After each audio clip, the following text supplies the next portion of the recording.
Hello and welcome back to the second episode of React basics. तो अगर आपने इस सीरीज की फर्स्ट वीडियो नहीं देखी तो आप जाके देख सकते हैं, जिसके अंदर हमने कवर किया है किस तरह से हम रिएक्ट के लिए एनवायरनमेंट सेटअप करते हैं और किस तरह से हम रिएक्ट के ऐप को स्क्रैच से बिल्ड करते हैं, कंपोनेंट बेस्ड आर्किटेक्चर क्या होता है और पूरा ऐप का फ्लो हमने उसके अंदर समझा था। और आज के इस वीडियो में हम क्या करने वाले हैं, हम देखेंगे किस तरह से हम कंपोनेंट्स को बिल्ड करते हैं, किस तरह से फाइल्स को क्रिएट करते हैं और इम्पोर्ट और एक्सपोर्ट किस तरह से करते हैं अपने कंपोनेंट्स को। साथ ही हम देखेंगे कि हम प्रॉप्स को किस तरह से पास करते हैं अपने कंपोनेंट्स के अंदर। तो चलिए सबसे पहले शुरू करते हैं हम अपने कंपोनेंट से। तो मैंने पहले भी आपको बताया था कि रिएक्ट के अंदर हम जो कंपोनेंट बेस्ड आर्किटेक्चर है उस पे काम करते हैं। तो कंपोनेंट बेस्ड आर्किटेक्चर क्या होता है कि हम एक कंपोनेंट बिल्ड करते हैं और इस तरह से हम कंपोनेंट्स की नेस्टिंग करते हैं और एक अपना प्रॉपर पूरा वेब पेज बिल्ड करते हैं। ठीक है, तो कंपोनेंट क्या है, एक independent reusable piece of code है जिसे आप बार बार रेंडर करा सकते हैं। और हम अपने कंपोनेंट्स के लिए फाइल्स क्रिएट करेंगे और सीखेंगे किस तरह से हम कंपोनेंट्स को इम्पोर्ट और एक्सपोर्ट करते हैं। हमारे पास दो तरीके के इंपोर्ट एक्सपोर्ट होते हैं, डिफॉल्ट एंड नेम्ड। इन दोनों को हम इम्प्लीमेंट करके देखेंगे। तो ये हम आ गए अपने VS कोड के अंदर। ये वाला जो आपको ऐप दिख रहा है ये हमने हमारी फर्स्ट वीडियो के अंदर ही क्रिएट किया था। आप अपना नया ऐप भी क्रिएट कर सकते हैं, चाहे तो आप अपने पुराने ऐप के अंदर ही काम कर सकते हैं। ठीक है, यहाँ पे हमारा वही ऐप है। अब यहाँ पे हमने करना क्या है कि हमें बनाना है अपना कॉम्पोनेंट। तो कॉम्पोनेंट बेसिकली होता क्या है कि जिस तरह हमारे जावास्क्रिप्ट का सिंटैक्स होता है फंक्शन का,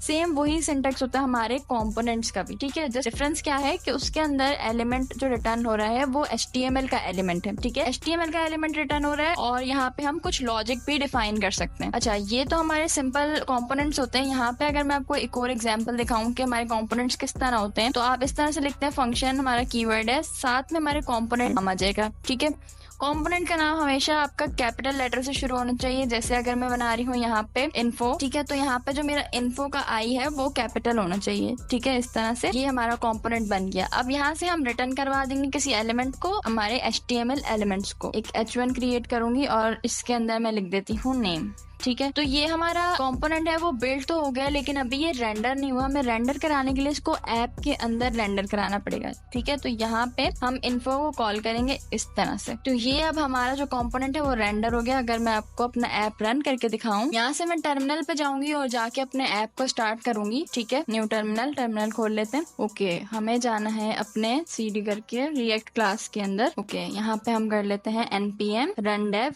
जो हमारी कमांड है अपने सर्वर को स्टार्ट करने के लिए। अपने ऐप को हमें अगर ब्राउजर पे खोलना है, अब यहाँ पे हमारे पास लिंक आ गया, इस लिंक पे मैं जा रही हूँ। ठीक है, ओके, तो देख सकते हैं आप कि हमारा ऐप हमारे सामने शो हो रहा है।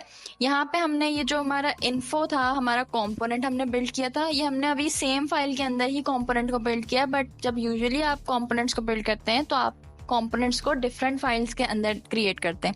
हर कंपोनेंट के लिए अलग फाइल बनाते हैं और हर कंपोनेंट के लिए अलग एक CSS की फाइल आप बनाते हैं। ओके, तो यहाँ पे जाके अभी तो हमने क्या किया है कि अपना जो कंपोनेंट है उसे सेम फाइल के अंदर बिल्ड किया है। मैं क्या करूंगी, एक नई फाइल बनाऊंगी। यहाँ पे ही एक नई फाइल बना लेते हैं और इसका मैं नाम रख दूंगी जो भी हमारे कंपोनेंट का नेम होगा। जैसे अभी हमने यहाँ पे इन्फो रखा था, तो मैं इन्फो को यहाँ से हटा देती हूँ। यहाँ पे मैं नई फाइल बनाऊंगी और जो मेरा इन्फो कंपोनेंट है उसे मैं अपनी नई फाइल के अंदर डाल दूंगी। ठीक है, तो यहाँ पे मैं बना लेती हूँ info.jsx इस तरह से, और यहाँ पे मेरा आ जाएगा फंक्शन।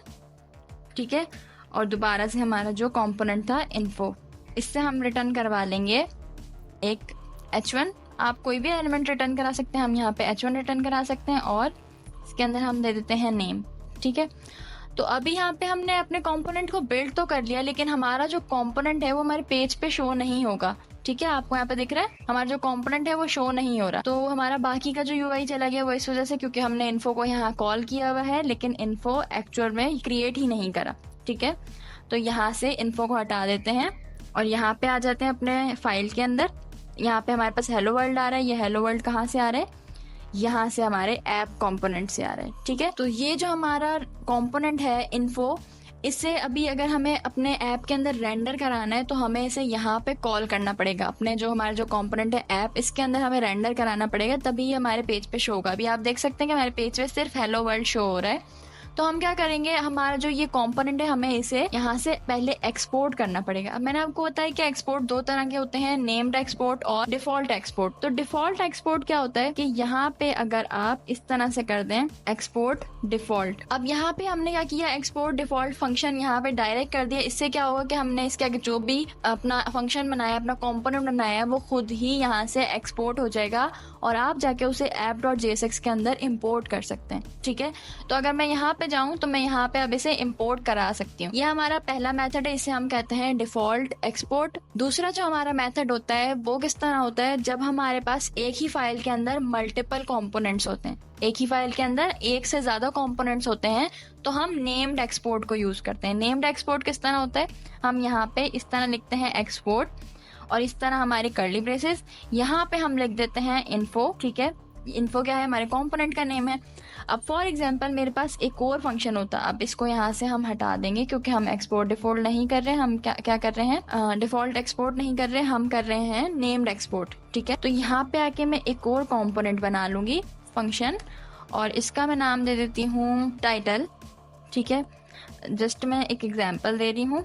यहाँ पे हमेशा आपके कंपोनेंट का जो नेम है वो हमेशा कैपिटल लेटर से स्टार्ट होता है। तो यहाँ पे मैंने एक टाइटल बना लिया है और इसके अंदर भी मैं कुछ एलिमेंट को रिटर्न कराऊंगी। ठीक है, यहाँ से मैं किसी एलिमेंट को रिटर्न करा देती हूँ और इसके अंदर दोबारा से हम h1 को रिटर्न करा रहे हैं। यहाँ पे मैं लिख दूंगी इसके अंदर ये मेरा h1 है और इसके अंदर मैं लिख दूंगी टाइटल।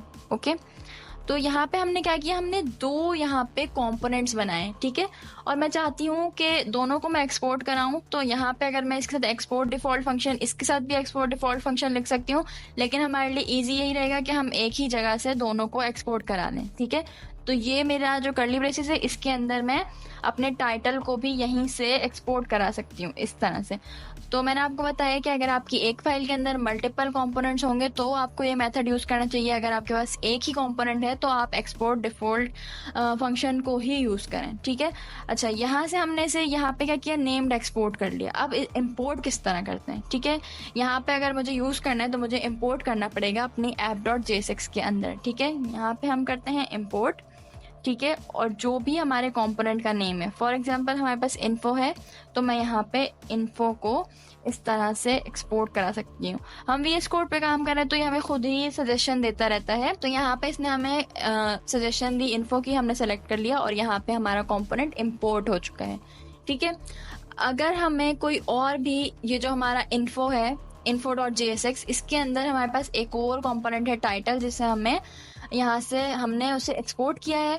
तो यहाँ पे हमें ऑप्शन दे रहा है, अगर हमें टाइटल को भी इंपोर्ट करना है तो यहाँ पे हम टाइटल को भी साथ ही इंपोर्ट कर सकते हैं इस तरह से। ठीक है, तो हमने यहाँ पे इन्हें इंपोर्ट तो कर लिया। अब इन्हें हम यूज कैसे करते हैं, हम इन्हें रेंडर किस तरह करवाते हैं, यहाँ से आएंगे, इन्फो को यहाँ पे हम रेंडर करा देंगे। इसी तरीके से हम टाइटल को भी रेंडर करा सकते हैं। ठीक है, यहाँ पे ये हमारा टाइटल है और हम इसे इस तरह से रेंडर करा देंगे। अब यहाँ पे हमारे दोनों नेम टाइटल ये कहाँ से आ रहे हैं, हमारे इन्फो वाले, और हमारे जो टाइटल वाला कंपोनेंट है यहाँ से हमारा ये H1 यहाँ पे हमने क्रिएट किए थे और यहाँ से हमने एक्सपोर्ट किए, यहाँ पे हमने इंपोर्ट किए और यहाँ पे ये ऐप के अंदर रेंडर करा दिए। ठीक है, ओके, तो हमने देखा कि हम कंपोनेंट्स को किस तरह से बिल्ड करते हैं और किस तरह से कंपोनेंट्स को रेंडर कराते हैं। तो यहाँ पे हमारे पास कुछ रूल्स हैं जो आपको अपने माइंड में रखने चाहिए JSX को लिखते हो। ठीक है, तो यहाँ पे पहली चीज हमारे पास क्या है कि always return a single root element. ये जो लाइन है आप इसको अपने माइंड में भी रखें, जब मैं रिएक्ट फ्रेगमेंट बताऊंगी तो मैं आपको इस चीज को डिटेल में बताऊंगी। उसके बाद हमारे पास है कि हमें अपने जो टैग्स है क्लोज ऑल टैग्स, इसका क्या मतलब है कि आपके जो टैग्स हैं वो सारे के सारे क्लोज रहने चाहिए। ठीक है, हमेशा। और थर्ड थिंग कि camel case most of the thing. Camel case क्या होता है, ये आपके एक वेरिएबल्स को डिक्लेयर करने का या फंक्शन को डिक्लेयर करने का एक तरीका होता है। तो अब हम चलते हैं VS कोड पे और मैं आपको अपना कोड दिखाती हूँ, बाद मैंने आपको रिएक्ट फ्रेगमेंट का कॉन्सेप्ट बताना है। तो यहाँ से हम अपने VS कोड पे चलते हैं। तो हम आ गए अपने app.jsx के अंदर और यहाँ पे अगर मैं आपको एक चीज दिखाऊं तो यहाँ पे आपको एक एम्प्टी टैग दिख रहा है। ठीक है, ये एम्प्टी टैग है, यहाँ से ओपन हो रहा है, यहाँ पे क्लोज हो रहा है। तो अगर मैं यहाँ से इसको हटा दूं, ये जो एम्प्टी टैग दिख रहा है अगर मैं इसे हटा दूं तो यहाँ पे आपको दिख रहा है कि ये एरर दे रहा है। ये एरर क्यों दे रहा है, क्योंकि अभी हमने जो स्लाइड पढ़ी थी उसमें हमारे पास एक रूल था कि always return a single root element. इसका क्या मतलब है कि आप इस तरह से मल्टीपल चाइल्ड एलिमेंट्स रेंडर नहीं करा सकते, आपको एक पेरेंट एलिमेंट देना जरूरी है। जैसे अगर मेरे पास यहाँ पे 3 एलिमेंट्स रेंडर हो रहे हैं, 3 कंपोनेंट्स हैं, ठीक है, ये एक H1 है और 2 हमारे कंपोनेंट्स हैं, तो इनको किसी पेरेंट एलिमेंट में रैप करना जरूरी है। जैसे कोई डिव हो गया, ठीक है, मैं इनको डिव में भी रैप कर सकती हूँ। अगर मैं इस तरह नहीं करती तो ये मुझे इसी तरह से एरर देता रहेगा, ठीक है।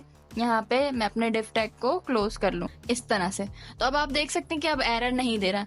तो इस चीज को हमारे पास रिएक्ट में क्या होता है कि अगर हम इस तरह से डिव यूज करते हैं, ठीक है, डिव के अंदर हमने कंपोनेंट्स को रेंडर कराया, तो अब क्या होता है कि हमें जहां पर डिव की नीड नहीं है वहां पर भी हमें डिव को यूज करना पड़ता है। उससे क्या होता है कि हमारे डॉम के अंदर एक्स्ट्रा नोड्स क्रिएट हो जाती हैं, ठीक है, एक्स्ट्रा नोड्स क्रिएट हो जाती हैं। तो उस चीज को ओवरकम करने के लिए हमारे पास रिएक्ट में कॉन्सेप्ट है रिएक्ट फ्रेगमेंट का। अब रिएक्ट फ्रेगमेंट क्या होता है, जैसे मैंने आपको बताया कि आप जो है वो रिएक्ट के अंदर मल्टीपल चाइल्ड एलिमेंट्स को रेंडर नहीं करा सकते विदाउट अ पेरेंट एलिमेंट। आपके पास एक पेरेंट एलिमेंट होना जरूरी है हर कंपोनेंट के अंदर। अगर आप सिंगल चाइल्ड करा रहे हैं जब तो आप रेंडर करा सकते हैं, लेकिन अगर आपके पास मल्टीपल चाइल्ड एलिमेंट्स हैं तो उनको पेरेंट देना जरूरी है, ठीक है। तो यहाँ पे मैंने आपको दिखाया है कि हमारे पास एक एम्प्टी टैग था, उस एम्प्टी टैग को ही हम रिएक्ट फ्रेगमेंट कहते हैं, वही रिएक्ट फ्रेगमेंट है।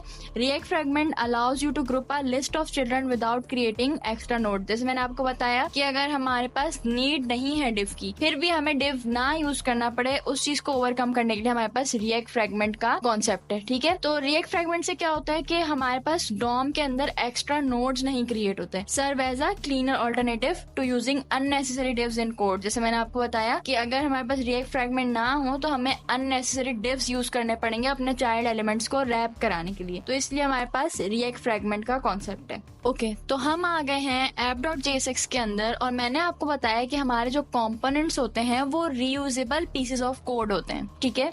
लेकिन यहाँ पे क्या है कि हमने तो इनको एक एक दफा रेंडर करा दिया, अब तो हम इन्हें दोबारा रेंडर क्यों ही करवाएंगे, ठीक है। एक कंपोनेंट को हम एक जैसे कंटेंट को दोबारा अपने वेब पेज पे बार बार क्यों यूज करेंगे, ठीक है। तो यहाँ पे क्या है कि अभी तो हमने एक बेसिक सा कंपोनेंट बनाया है जिसके अंदर हमने कोई प्रॉप्स पास नहीं किया और सब में सेम टाइप की इंफॉर्मेशन है, ठीक है। तो प्रॉप्स का कॉन्सेप्ट जो है वो हमारे पास किस लिए होता है कि अगर आप अपने कंपोनेंट का स्ट्रक्चर सेम रखना चाहते हैं, एलिमेंट सेम रखना चाहते हैं, लेकिन जस्ट आप चाहते हैं जैसे ये एक H1 है, बार बार H1 रेंडर हो, स्टाइलिंग भी उसकी सेम हो, लेकिन हर बार क्या हो कि H1 के अंदर जो टेक्स्ट है या कंटेंट जो लिखा हुआ है वो चेंज हो जाए, ठीक है। तो उसके लिए हमारे पास कॉन्सेप्ट है प्रॉप्स का। अब प्रॉप्स को पास किस तरह करते हैं, यहाँ पे फॉर एग्जांपल मेरे पास ये जो इन्फो है, या फिर मैं इनको हटा के यहाँ पे एक नया कंपोनेंट बना लेती हूँ, इसको मैं हटाती हूँ ताकि आपको एक बेटर अंडरस्टैंडिंग के लिए यहाँ पे मैं बना लेती हूँ प्रोडक्ट, ठीक है। और यहाँ पे प्रोडक्ट को मैं कंपोनेंट को क्रिएट कर रही हूँ, ठीक है, फंक्शन प्रोडक्ट तरह से। अब यहाँ पे क्या है, एक एग्जांपल ले लेते हैं कि आपके पास एक वेब पेज है जहाँ पे आपकी जो है ना इलेक्ट्रॉनिक डिवाइसेस आपकी सेल होती हैं, ठीक है। हमें उसके लिए कंपोनेंट्स बनाने हैं, तो यहाँ पे अगर आप एक प्रोडक्ट सेक्शन बना रहे हैं तो आप उसके लिए क्या कर सकते हैं, इस तरह से एक बार हमने रिटर्न करवाना है एलिमेंट को, ठीक है। ये मेरा यहाँ पे मैं एक रिएक्ट फ्रेगमेंट क्रिएट कर रही हूँ, इसके अंदर मेरा एक H1 आ जाएगा, यहाँ पे H1, ठीक है, और नीचे ही मैं दे दूंगी एक H2, ठीक है। अब जो मेरा पहला वाला H1 है यहाँ पे मैंने देना है फॉर एग्जाम्पल यहाँ पे हम दे देते हैं प्रोडक्ट नेम में हम दे देते हैं मोबाइल, ठीक है, इस तरह से मोबाइल, और यहाँ पे हम दे देते हैं प्राइस, और प्राइस इक्वल टू या प्राइस इस तरह कर देते हैं, प्राइस 30,000। ओके, तो यहाँ पे हमने इस तरह से कर दिया। अब यहाँ पे क्या है, हमारे पास यहाँ पे जो हमने मोबाइल और प्राइस 30,000 लिख दिया। अब ये तो हमने एक दफा कंपोनेंट बना दिया, हम इसमें कोई चेंजेस नहीं कर सकते। तो हमारे पास प्रॉप्स कब काम आते हैं कि अगर मैं इस तरह से प्रॉप को पास कर दूं एक, ठीक है, और इसके अंदर मैं लिख दूं प्रोडक्ट नेम, ठीक है, ये मेरा प्रोडक्ट नेम आ गया, और दूसरा मैं दे दूं प्राइस, ठीक है, इस तरह से। तो अब मैं यहाँ पे क्या करूंगी, मैं डायरेक्ट ही यहाँ पे प्रोडक्ट नेम ये मैं एक्चुअली प्रॉप है उसे पास कर रही हूँ यहाँ पे, ठीक है। यहाँ पे मैं प्रॉप पास कर रही हूँ इस तरह से H1, और इसके अंदर यहाँ पे मैंने देना है प्रॉप, ठीक है। तो यहाँ पे आ जाएगा प्रोडक्ट नेम, ये आ गया प्रोडक्ट नेम। आपको यहाँ से समझ आ ही रहा होगा कि हम जो भी प्रोडक्ट नेम बताएंगे वो यहाँ पे आ जाएगा। प्रॉपर मैं तरीके से बताऊंगी किस तरह से करेंगे यूज। यहाँ पे दूसरा आ जाएगा प्राइस। दो प्रॉप हमने यहाँ पे डिफाइन किए, दो प्रॉप्स पास किए, और यहाँ पे हमने उन्हें यूज कर लिया, ठीक है। तो अब आप यहाँ पे देखेंगे कि हमने कोई स्पेसिफिक हमारे प्रोडक्ट का नेम नहीं लिखा है। जैसे हमने पहले क्या लिखा था, मोबाइल, इस तरह से मैंने यहाँ पे कोई मोबाइल, लैपटॉप, कंप्यूटर इस तरह का कोई नाम लिखकर हमने जस्ट प्रॉप पास कर दिया। अब इस चीज को हम डिफाइन कहाँ करेंगे, जब हम अपने app.jsx के अंदर जो प्रॉप है उसे कॉल करेंगे। ठीक है, यहाँ पे मैं h1 बनाऊंगी और इसके अंदर मैं लिख देती हूँ प्रोडक्ट सेक्शन। ठीक है, प्रोडक्ट सेक्शन के अंदर हम क्या करते हैं, यहाँ से पहले मैं इंपोर्ट कर लेती हूँ अपने प्रोडक्ट को। ठीक है, और यहाँ पे हम आएंगे और इधर मैं कॉल कर रही हूँ अपने प्रोडक्ट कंपोनेंट को। ठीक है, यहाँ पे इसका P कैपिटल करेंगे प्रोडक्ट। ठीक है, यहाँ पे मैंने अपने प्रोडक्ट कंपोनेंट को रेंडर करा दिया। अब हमने प्रॉप्स पास किए थे। ठीक है, तो हमें प्रॉप्स को वैल्यू देनी पड़ेगी। तो पहला वाला हमारा जो प्रॉप था वो क्या था, प्रोडक्ट नेम। अब फॉर एग्जांपल इस प्रोडक्ट का नेम है यहाँ पे इस तरह से प्रोडक्ट नेम, और हम बता देते हैं प्रोडक्ट का नेम क्या है, मोबाइल। ठीक है, प्रोडक्ट का नेम है मोबाइल। और यहाँ पे दूसरा हमारा प्रॉप था प्राइस, तो यहाँ पे हमने प्राइस दे दी है। प्राइस में मैं दे देती हूँ 30,000 इस तरह। ठीक है, तो अब आपको थोड़ा थोड़ा समझ आ रहा हो कि यहाँ पे किस तरह से चीजें काम कर रही हैं, कि किस तरह से रियूजेबल पीसेस हैं, कि हम इसके अंदर का कंटेंट चेंज कर सकते हैं या जो कुछ टेक्स्ट है उसे चेंज कर सकते हैं। ठीक है, ओके। अब यहाँ पे क्या है कि मैंने एक बार अपना प्रोडक्ट कंपोनेंट बनाया है, अब मैं इसे बार बार कॉल करूंगी और जस्ट क्या करूंगी, इसके अंदर के जो प्रॉप्स हैं, प्रॉप्स को, डिफरेंट प्रॉप्स को मैं पास करूंगी बार बार। यहाँ पे दोबारा से प्रोडक्ट नेम, और इस बार हम प्रोडक्ट नेम में दे सकते हैं लैपटॉप। प्राइस इक्वल टू, और इसके अंदर हम बता सकते हैं प्राइस क्या है, प्राइस हमारी क्या है, इसके अंदर कर देते हैं 40,000।